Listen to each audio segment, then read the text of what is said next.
ये दोनों बेटा आपके एक्स्ट्रा पॉइंट्स हैं, ठीक है। आपको सीजीएस के बारे में थोड़ा जानकारी रखो तो ठीक है, अगर नहीं भी आता होगा तो भी ठीक है, एडिशनल इंफॉर्मेशन है, थोड़ा सा दिमाग में अगर आपके रह सकता होगा तो अच्छी बात है।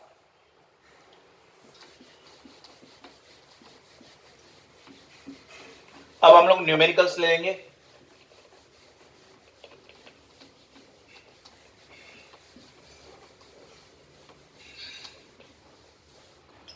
ये देखो बेटा, यहां पे मैं पॉइंट्स लिख रहा हूं। पहला, हमने करंट क्या लिया था, हम पूरे पॉइंट्स के एक बार ले लेते बेटा। करंट का फॉर्मूला चार्ज अपॉन टाइम, या तो आपका dq by dt, rate of flow of charge. ये पहला पॉइंट आपने दिमाग में रख लेना है।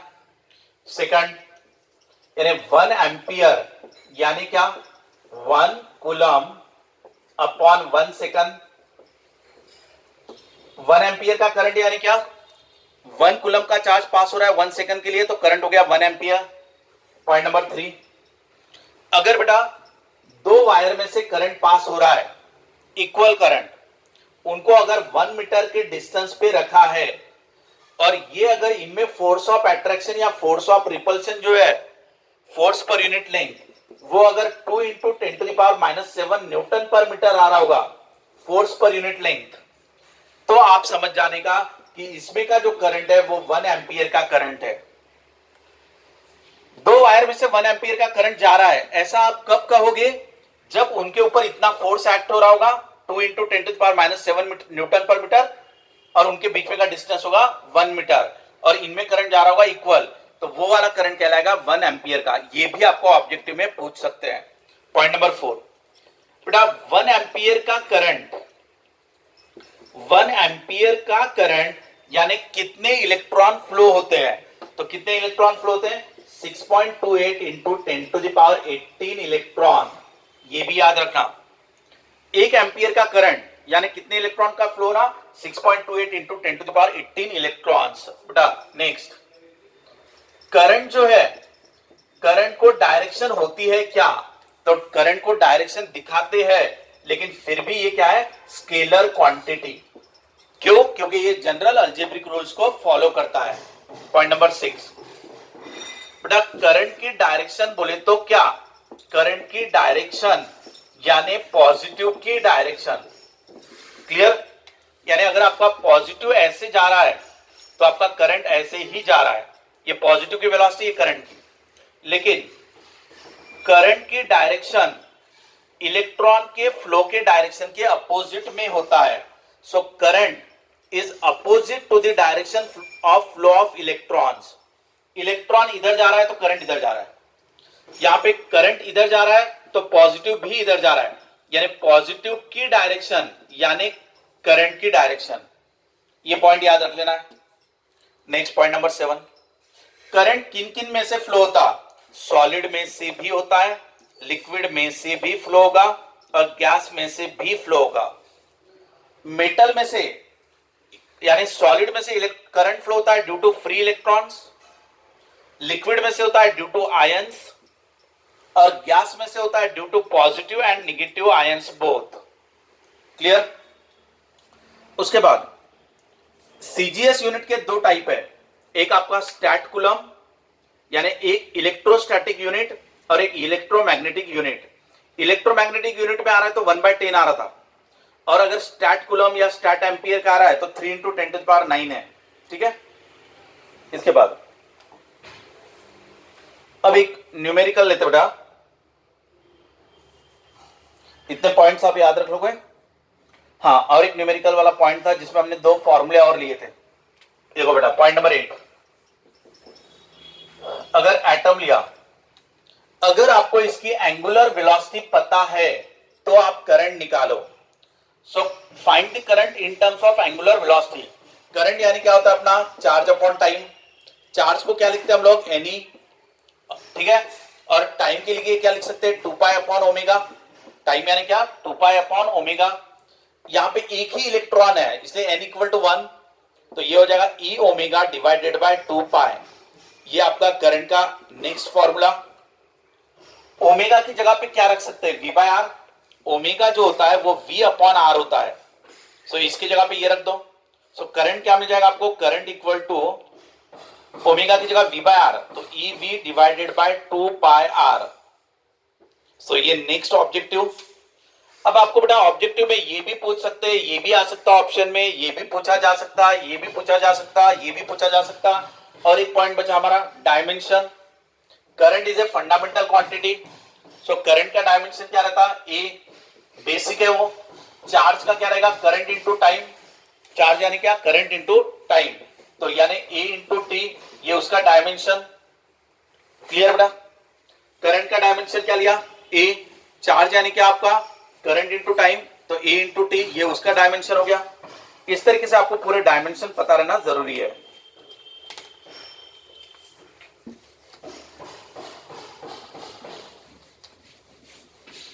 ऐसे आपको छोटी छोटी जानकारी याद रखना है, इसमें बहुत से ऑब्जेक्टिव क्वेश्चन कवर होते हैं। नीट लेवल पे तो आपको कोई दिक्कत ही नहीं रहती स्कोर लेने में।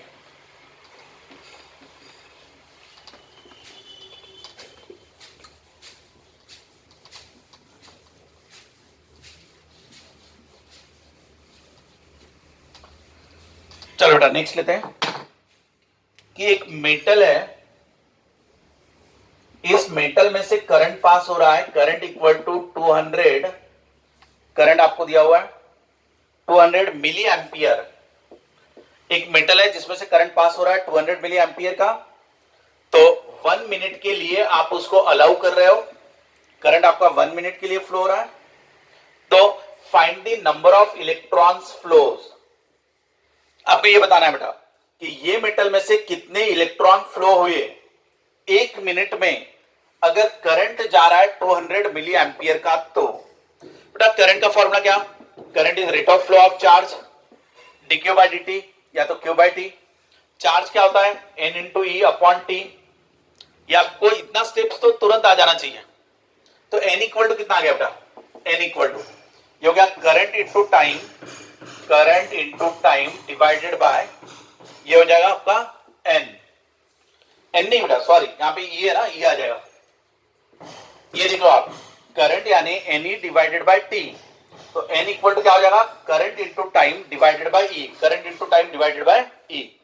चलो n इक्वल टू करंट कितना फ्लो हो रहा है 200 मिली एम्पियर। आपका करंट फ्लो हो रहा है 200 मिली एम्पियर इंटू टाइम कितना का 1 मिनट यानी 60 second divided by charge on electron 1.6 into 10 to the power -19 coulomb. ये देखो बेटा, करंट यानी चार्ज अपॉन टाइम यानी N E divided by T. यहां से एन इक्वल टू क्या हुआ, current into time divided by E, current into time divided by E. चलो आगे देखते हैं हम लोग। अब बेटा ये हुआ हमारा, ये 10 टू द पावर -3 है, तो -3 इससे कैंसिल हो जाएगा। तो 6 इंटू 2 कितना हुआ 12, ठीक है, डिवाइडेड बाय। अब बेटा 1.6 इंटू 10 टू द पावर -19 का reciprocal, 1.6 into 10 to the power -19 का reciprocal 6.25 into 10 to the power 18 आता है। क्लियर, तो ये हो गया अपना 75 इंटू 10 टू द पावर 18 यानी 7.5 इंटू 10 टू द पावर 19। इतने आपका ये नंबर ऑफ इलेक्ट्रॉन्स रहेंगे। जब वायर से इतना करंट पास हो रहा है इतने समय के लिए, इतना करंट पास हो रहा है इतने समय के लिए, तो कितने इलेक्ट्रॉन फ्लो हुए, तो इलेक्ट्रॉन कितने फ्लो हुए, तो ये कैलकुलेशन कर दिया। क्लियर बेटा, ये आपका एग्जांपल है। नेक्स्ट,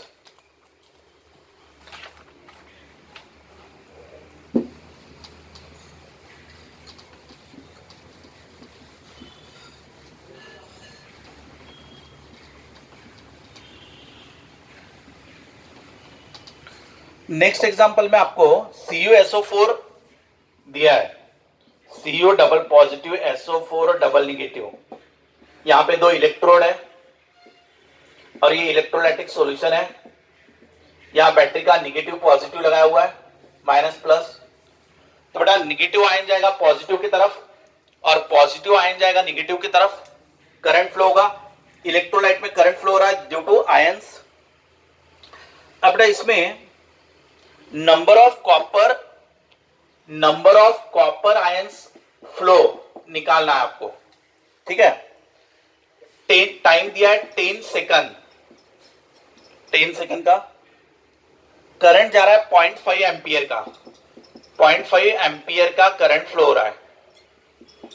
इधर देखो क्वेश्चन में क्या कहा है कि बैटरी जो है वो 0.5 एम्पियर के करंट को फ्लो करा रही है। 0.5 एम्पियर का करंट इसमें से फ्लो हो रहा है, बाहर हो रहा है मेटल की वजह से, अंदर हो रहा है आयंस की वजह से। तो आपको नंबर ऑफ पॉजिटिव आयंस निकालना है जो फ्लो हुए होंगे। कितने समय में? 10 सेकंड में, 10 सेकंड में। करंट का फॉर्मूला क्या है बेटा? Charge upon time. चार्ज की जगह पे क्या लिखते हो? N E upon time. अब हमें क्या निकालना है? Number of charge. तो नंबर ऑफ चार्ज का फॉर्मूला क्या रहेगा? Current into time divided by E. Number of charge निकाला, current into time divided by A. अब करंट कितना है बेटा अपना? 0.5 एम्पियर। 0.5 एम्पियर यानी क्या? 1/2। ठीक है बेटा, बस 1 मिनट बेटा।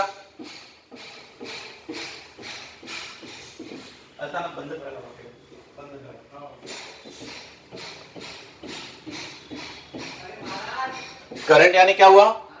एन टी डिवाइडेड बाय ई। अब करंट क्या था अपना? 1/2। अब इसमें बेटा टाइम इक्वल टू 10 सेकंड और ये ई हो गया अपना। अब ये कितना हुआ अपना? 5। ये 5 हो गया अपना। इलेक्ट्रॉन पे चार्ज कितना होता है?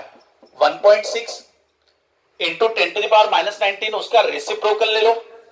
ये देखो बेटा, ये हो गया तुम्हारा 5 और 1/e की वैल्यू क्या रहती है? 6.25 इंटू 10⁻18। अब इसको आप मल्टीप्लाई कर दो तो ये तुम्हारा कितना आ जाएगा?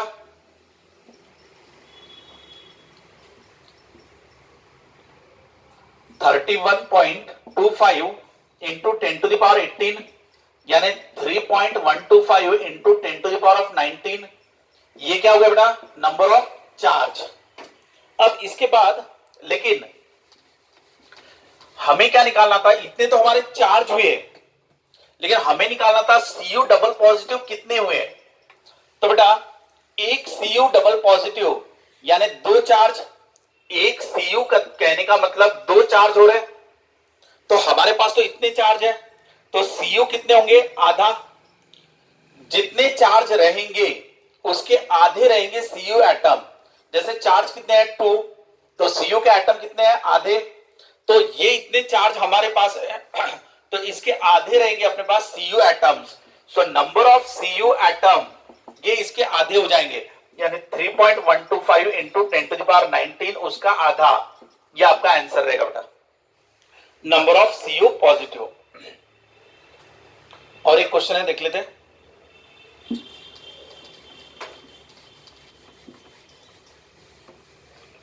लास्ट वाला क्वेश्चन देख लेते बेटा।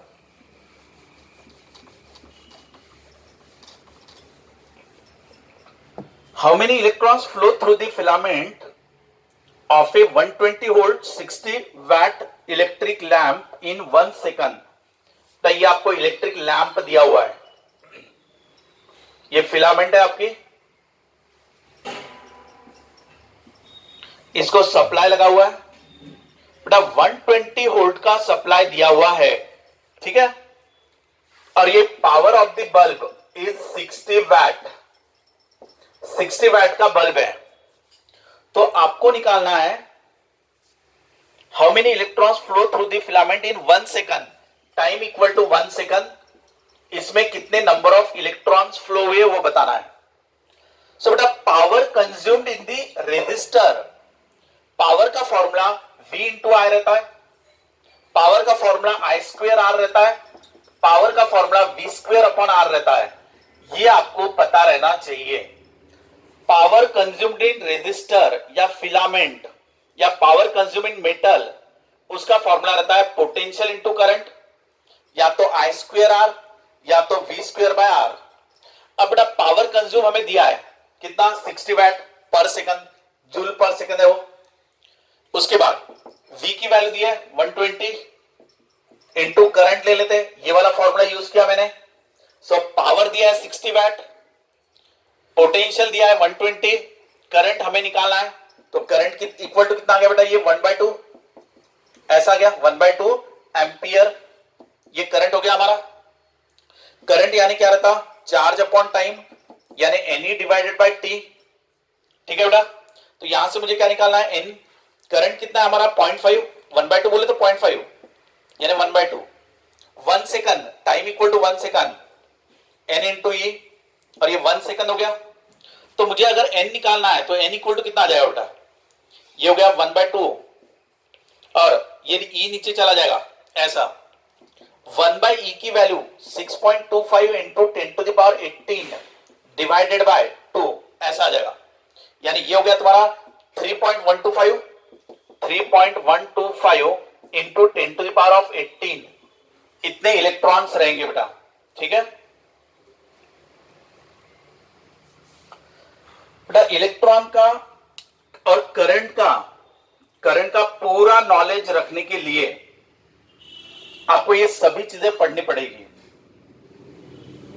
करंट इलेक्ट्रिसिटी में एक छोटा सा न्यूमेरिकल आ सकता है, वो हो सकता है मेटल पे रहे, इलेक्ट्रोलाइट पे रहे, आयंस पे रहे, नंबर ऑफ इलेक्ट्रॉन रहे, बल्ब रहे, फिलामेंट रहे, छोटा सा क्वेश्चन आएगा, आप उसको इजीली सॉल्व कर सकते हो। ठीक है बेटा, चलो, thanks to all of you.